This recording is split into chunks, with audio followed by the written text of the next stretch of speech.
Guys এত সামনে থেকে ফিফা ওয়ার্ল্ড কাপের ট্রফি দেখতেও কখনো ভাবিনি। সো হ্যালো এভরিওয়ান, আমি পলাশ। তো আমি এখন রয়েছি কলকাতাতে। তো আমি এখন যাচ্ছি ধর্মতলা নিউ মার্কেটে ঘুরতে।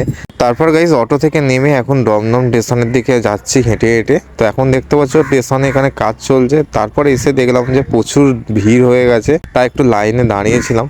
লাইনে দাঁড়ানোর পর গাইস টিকিটটা কাটা হয়ে গেছে।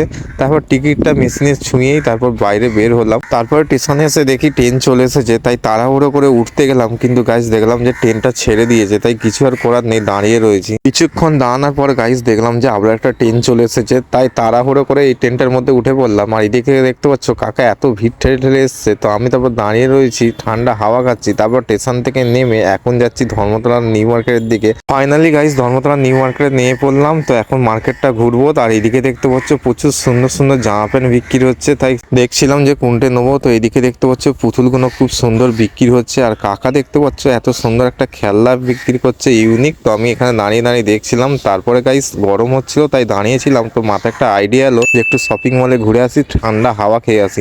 তারপর গাইস এই শপিং মলটার ভেতরে ঢুকবো। এটা হচ্ছে নিউ মার্কেটের সামনেই হচ্ছে শপিং মলটা। তো এখানে ঢুকে দেখতে পেলাম যে ফিফা ওয়ার্ল্ড কাপের ট্রফিগুলো কি সুন্দরভাবে সাজানো রয়েছে, আর প্রত্যেকটা দেশের ফ্ল্যাগ আছে। তো গাইস আমি এখন দাঁড়িয়ে দাঁড়িয়ে দেখছিলাম এখানে, আর হঠাৎ করে লক্ষ্য পড়লো এখানে কি সুন্দর সুন্দর লেহেঙ্গা বিক্রি হচ্ছিল।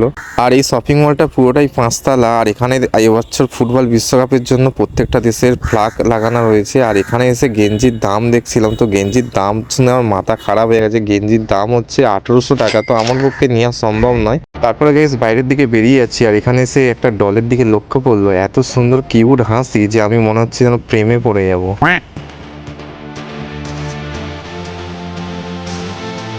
ডলগুলোর হাসি দেখে তারপর বাইরের দিকে বেরোলাম। আর বাইরে এসে দেখলাম প্রচন্ড গরম। তারপর এখানে পাপড়ি চাট বিক্রি হচ্ছিল, তো পাপড়ি চাট নিয়ে নিলাম। তো গাইস আমি মিনি ব্লগটা এখানেই শেষ করছি। কেমন লাগলো একটু কমেন্টে জানাবো।